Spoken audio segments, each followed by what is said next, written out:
Hola, buenos días. En un video anterior habíamos estudiado algunas cuestiones referidas a este sistema que vamos a tomar como punto de partida para el tema que vamos a ver ahora a continuación. Este sistema entonces estaba formado por dos compartimientos separados por una membrana que es permeable al soluto que forma parte de esas soluciones. El primer compartimiento, que llamamos compartimiento A, tiene una solución 0,1 molar de ese soluto en agua, y el compartimiento B una solución 0,01 molar del mismo soluto en agua también. De modo que el compartimiento A tiene una concentración que es 10 veces mayor al compartimiento B. Habíamos visto que se producía un flujo hacia ambos lados, del compartimiento A hacia el compartimento B y del compartimento B hacia el compartimento A, y que ese pasaje del soluto de un compartimiento hacia el otro se podía describir mediante la ley de Fick, y la probabilidad de pasaje de un soluto, del soluto de un compartimiento hacia el otro podía asociarse con una magnitud que llamábamos potencial químico. Y ese potencial químico de ese soluto en cada uno de los compartimientos estaba dado por esta expresión, en la cual el logaritmo natural de la concentración es un factor que no tiene unidades. T es la temperatura absoluta en Kelvin de cada uno de los compartimientos, del compartimento que estamos estudiando. R es la constante de los gases, cuyo valor que vamos a utilizar para este video es 8,31 Joule por Kelvin por mol. Y por lo tanto, cuando operamos esto, como este factor no tiene unidades, nos quedan las unidades de R y T. Las de R son Joule, Kelvin, mol, multiplicado por Kelvin. Kelvin y Kelvin se cancelan, este con este, y por lo tanto nos quedan Joule por mol, que es son las unidades del potencial químico. Por lo tanto, de aquí sacábamos que el potencial químico es la energía asociada, o la energía que disipa cada mol de moléculas de este soluto al salir de este compartimiento. Así, cada uno de estos compartimientos entonces va a tener un potencial químico. Ese soluto va a tener un potencial químico en el compartimiento A y un potencial químico en el compartimiento B. Y entonces, de acuerdo con esta relación, el potencial químico del soluto en el compartimiento A es más grande que el potencial químico del soluto en el compartimiento B, porque la concentración de soluto en el compartimiento A es más grande que en el compartimento B, por supuesto, siempre y cuando la temperatura de ambos compartimientos sea la misma. Vamos a estudiar un sistema que es de alguna manera similar a este, aunque tiene algunas diferencias. Ahora, en lugar de disolver un soluto que no se disocia, vamos a disolver una sal, que en este caso va a ser el cloruro de potasio.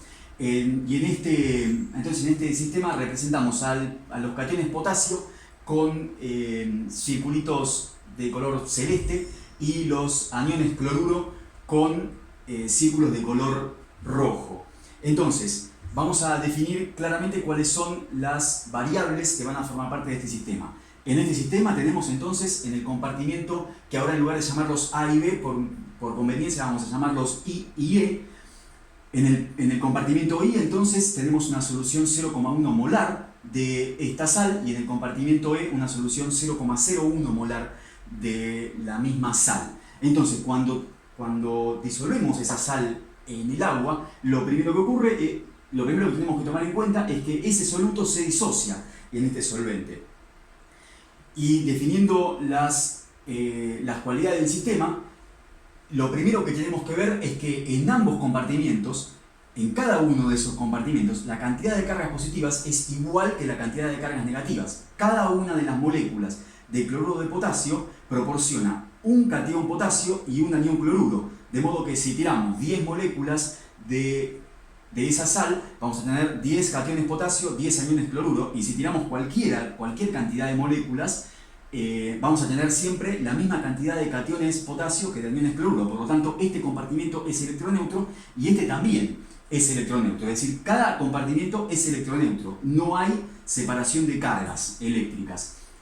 Lo siguiente que vamos a definir es que para este sistema la temperatura de ambos compartimientos va a ser la misma. La membrana permite el pasaje de ambos iones hacia ambos lados, y las permeabilidades del potasio y del cloruro son exactamente iguales. Es decir, el potasio y el cloruro tienen exactamente la misma facilidad para atravesar esa membrana.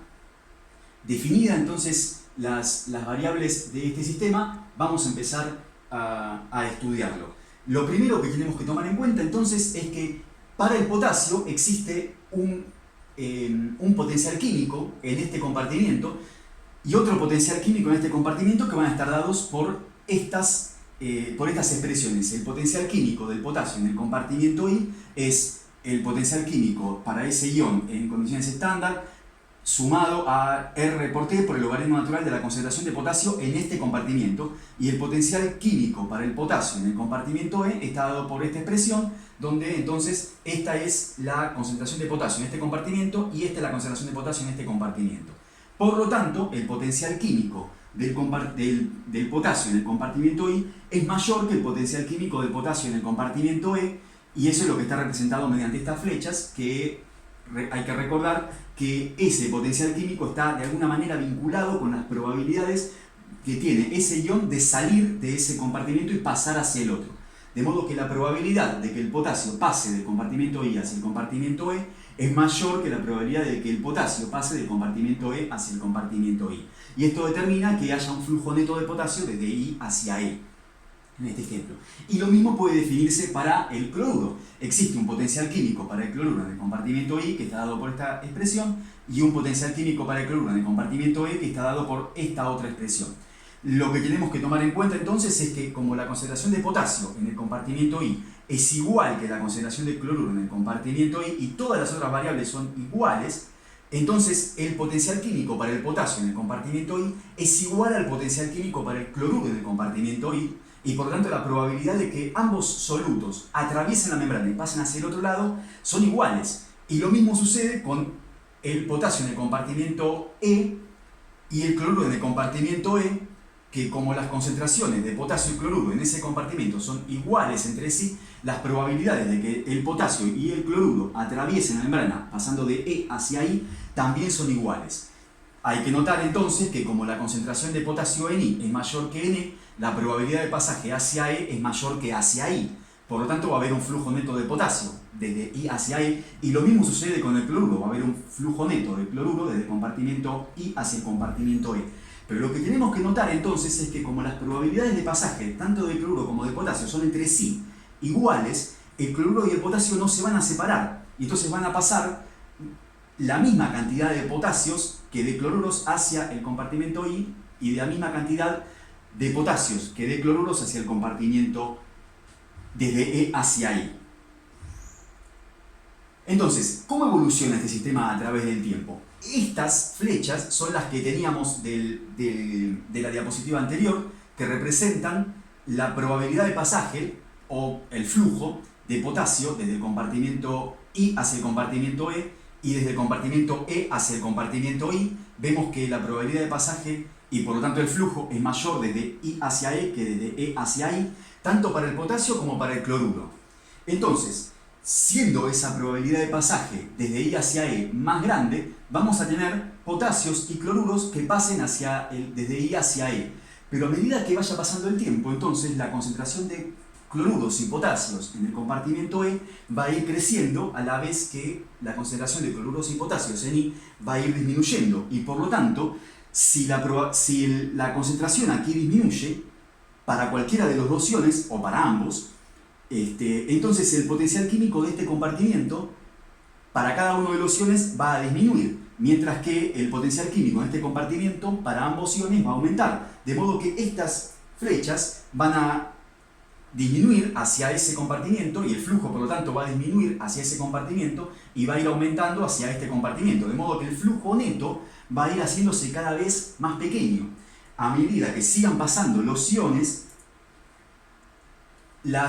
estos flujos de potasio y cloruro hacia el compartimento E y el flujo hacia el compartimento I, como las concentraciones se van haciendo cada vez más semejantes, van a seguir modificándose. El flujo hacia allá va a ir disminuyendo y el flujo hacia acá va a ir aumentando, hasta que en un momento las concentraciones sean iguales y por lo tanto las probabilidades de salida de cada soluto hacia el otro compartimento van a ser iguales, es decir, la probabilidad de pasaje de potasio de I hacia E va a ser igual que la probabilidad de pasaje de E hacia I, y lo mismo va a suceder con el cloruro, y eso es lo que está representado acá. Eso se consigue entonces cuando las concentraciones de los solutos a ambos lados de los compartimentos, de ambos lados de la membrana, perdón, son iguales. Es decir que si uno mira la concentración de potasio o de cloruro, para cualquiera de los dos va a ser igual porque la membrana tiene igual permeabilidad para ambos iones. A través del tiempo, vemos que entonces al inicio, a tiempo cero, la concentración de potasio en el compartimento I va a ser 0,1 molar y en el compartimento E va a ser 0,01 molar, recordemos tanto para potasio como para cloruro, pero a medida que vaya pasando el tiempo, la concentración en I va a ir disminuyendo a la vez que en E va a ir aumentando, hasta llegar, si ambos compartimientos tienen el mismo volumen, vamos a llegar a una concentración que sea exactamente el promedio de la suma de las concentraciones iniciales a ambos lados. En cualquier caso, las concentraciones van a ser las mismas, pero estas concentraciones finales solo se consiguen si los volúmenes de ambos compartimentos son los mismos. Entonces es el promedio aritmético de ambas concentraciones iniciales. El hecho de que el tiempo que se tarde en llegar a la concentración de equilibrio sea este o este, es decir, que se alcance el equilibrio más rápidamente o más lentamente, depende de la permeabilidad que tenga la membrana para ambos solutos. Es decir, si la membrana es muy permeable para los solutos, recordemos que la condición inicial era que la membrana tiene la misma permeabilidad para potasio que para cloruro. Si esa permeabilidad es muy alta, el flujo a través de esa membrana va a ser muy grande y por lo tanto el equilibrio se va a alcanzar muy rápido, pero si la permeabilidad para ambos iones es más baja, el flujo va a ser más lento y por lo tanto vamos a tardar más tiempo en alcanzar el equilibrio. Ahora bien, en ese caso habíamos visto qué es lo que sucede si la membrana es igualmente permeable para los dos iones. Vamos a ver el caso en el que la membrana sea permeable solamente para uno de ellos. Es decir, que solamente sea permeable a potasio, pero no a cloruro. Es decir, que el potasio puede atravesar la membrana, pero el cloruro no puede atravesar la membrana. En este caso, entonces, lo que tiene que quedar bien claro es que el potasio puede pasar y por lo tanto atraviesa la membrana, pero el cloruro no puede pasar por la membrana. Bueno, si nosotros miráramos esa membrana en forma ampliada, lo que veríamos es que efectivamente el potasio logra atravesarla y por lo tanto se sitúa del lado E de la membrana, mientras que el cloruro no puede atravesarla y por lo tanto no puede pasar hacia el lado E, sino que se queda en el lado I de la membrana, así en el lado del compartimiento I. Ese potasio experimenta entonces un gradiente químico que lo lleva hacia el compartimiento desde I hacia E, pero no puede pasar a la solución. ¿Por qué no puede pasar a la solución? Porque experimenta a la vez un gradiente eléctrico que está generado por estos cloruros que no pudieron atravesar la membrana. Es decir, el potasio no pasa a la solución por su gradiente químico porque se queda atrapado en la membrana debido a que las cargas negativas del cloruro lo atraen desde el otro lado. Entonces esto genera una separación de cargas y a esto lo llamamos entonces gradiente químico y gradiente eléctrico. El cloruro también entonces se queda pegado en la membrana porque está atraído por el potasio que sí logró atravesar esa membrana. De modo que entonces partimos de esta situación en donde el potasio logra atravesar la membrana, pero el cloruro no puede pasar. Y entonces la cuestión es que ese potasio queda atraído de alguna manera, digamos, aunque la naturaleza de ese gradiente químico no sea una verdadera atracción.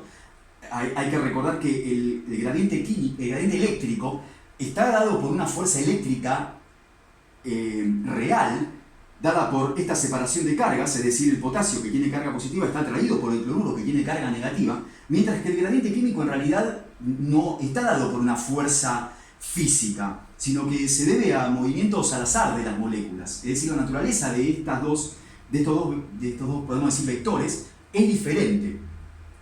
Entonces, estábamos en que el potasio se queda pegado a la membrana porque está llevado hacia allá por su gradiente químico, pero atraído hacia acá por los cloruros que no pudieron pasar. Y entonces el cloruro y el potasio quedan atrapados en esa membrana, que entonces queda con dos superficies. Recordemos que esto está en 3 dimensiones, entonces la membrana hay que imaginarlo como una gran placa, que en este lado, en el lado E, va a tener las cargas positivas de los potasios que pudieron pasar, y en este lado I va a tener las cargas negativas de los cloruros que no pudieron pasar. Es decir que esta membrana me aísla del cloruro los compartimentos I y E. De modo que como el cloruro no puede pasar, esa membrana es un aislante y por lo tanto esta membrana, que tiene dos superficies, una positiva y una negativa, formada por un conductor, que es este fluido del compartimento E y este fluido del compartimento I, están esas dos superficies, esas dos placas conductoras separadas por un aislante, hacen que esta membrana se comporte como un capacitor. De modo que ese capacitor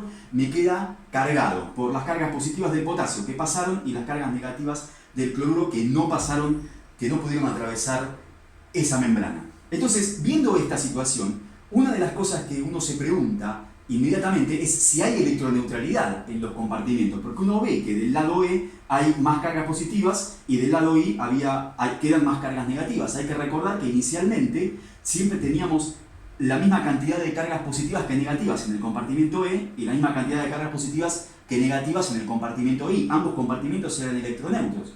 Pero en cuanto yo permito que el potasio y el cloruro difundan, que el potasio solo difunda y el cloruro no puede, en cuanto permito que el potasio difunda, ya me van a quedar más cationes potasio en E que aniones cloruro, porque hay algunos cationes potasio que estaban de este lado que pudieron pasar para allá.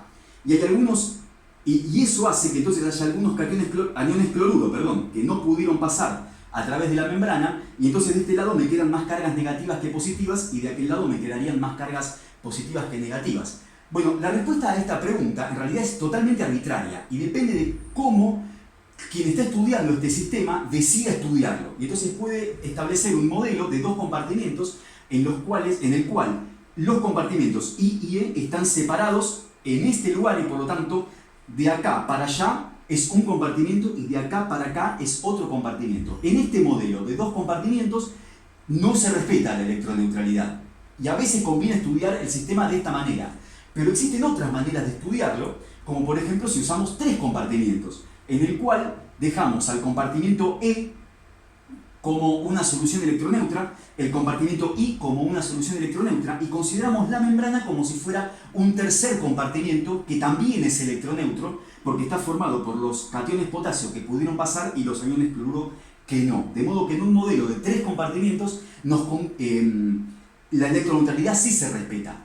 Y estudiar el sistema como formado por dos compartimentos o por tres compartimentos o por la cantidad de compartimentos que uno decida en forma totalmente arbitraria es ventajoso para hacer algunos estudios y desventajoso para hacer otros. Es decir, uno elige el tipo de modelo que quiere usar de acuerdo con la conveniencia para el tipo de análisis que quiera realizar. Ahora bien, entonces, habíamos dicho que este potasio, que está más concentrado en el compartimento E que en el compartimento I, experimenta un gradiente químico que lo lleva desde el compartimento I hacia el compartimento E, que aparece entonces un potencial químico que estaba dado por esta expresión.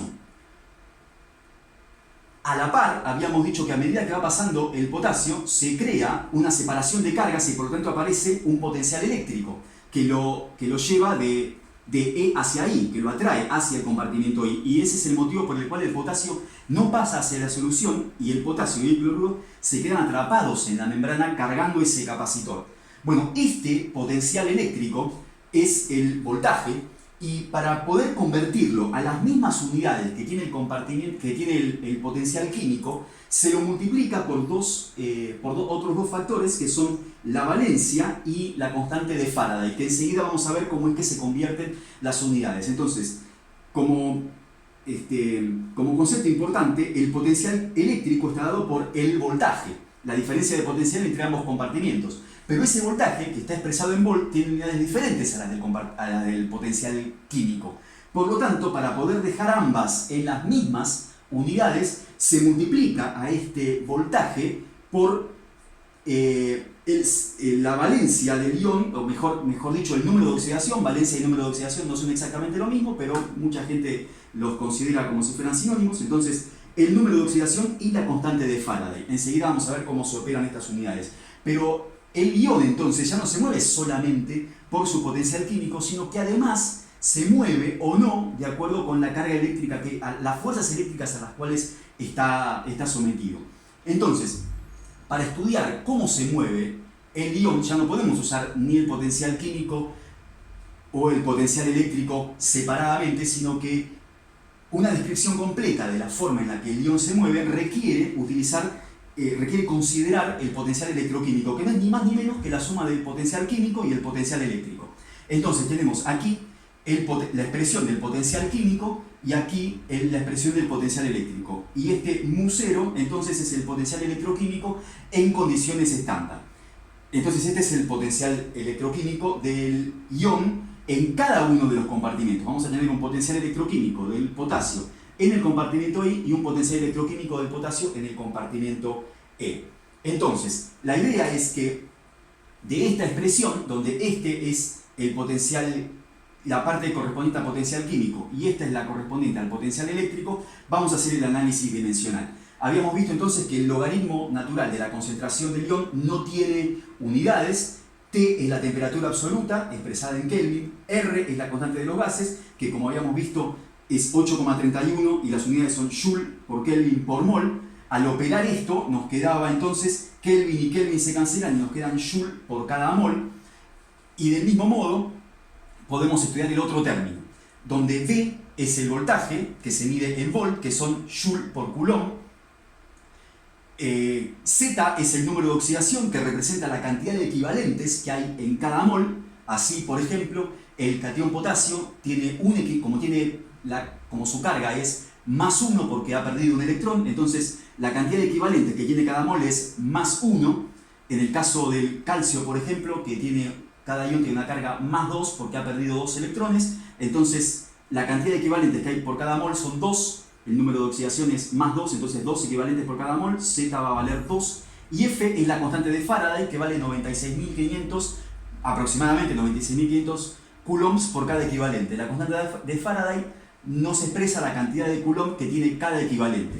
De modo entonces que al operar estas unidades nos quedaban Kelvin y Kelvin se cancelan y nos quedan Joule por mol, y en este lado nos quedan Z, que representa la cantidad de equivalentes por cada mol, F, la cantidad de coulombs que hay en cada equivalente, y el voltaje, la cantidad de Joule de cada coulomb, la cantidad de energía asociada al transporte de cada coulomb de carga eléctrica. Al operar estas unidades nos queda entonces Kelvin y Kelvin se cancelan y nos quedan Joule por mol, y en este caso equivalentes que aparecen en el numerador. En el denominador también se cancelan, coulomb que aparece en el numerador. En el denominador también se cancelan y nos quedan Joule por mol, y de esta manera el voltaje que se medía en volt nos queda transformado en unidades que sean similares a las del gradiente, a las del potencial químico, que son Joule por mol. De modo que Joule por mol más Joule por mol me quedan Joule por mol. El potencial electroquímico también se expresa en Joule por mol y por lo tanto representa la energía disipada por cada mol de sustancia, en este caso cada mol de ion, que abandona un compartimiento, ¿sí? Energía disipada por cada mol de iones que atraviesan la membrana hacia el otro compartimiento, saliendo de ese compartimiento. Entonces, la idea es que si uno miraba esa membrana con más detalle, teníamos entonces separadas las cargas. Ese potasio, que es el que pudo atravesar la membrana, experimenta un gradiente químico que lo lleva hacia el compartimento E y un gradiente eléctrico que lo lleva hacia el compartimento I, haciendo que entonces las cargas queden atrapadas en ese tercer compartimento, el compartimento del capacitor de membrana. Y lo importante que tenemos que pensar acá es que el equilibrio electroquímico se alcanza cuando el gradiente eléctrico y el gradiente químico son opuestos y igual es el módulo. Es decir, que ahora tenemos que darnos cuenta de que puede haber equilibrio, aún existiendo diferencias de concentraciones que van a determinar este gradiente químico, siempre y cuando para ese ion haya un gradiente eléctrico que lo lleve hacia el otro lado.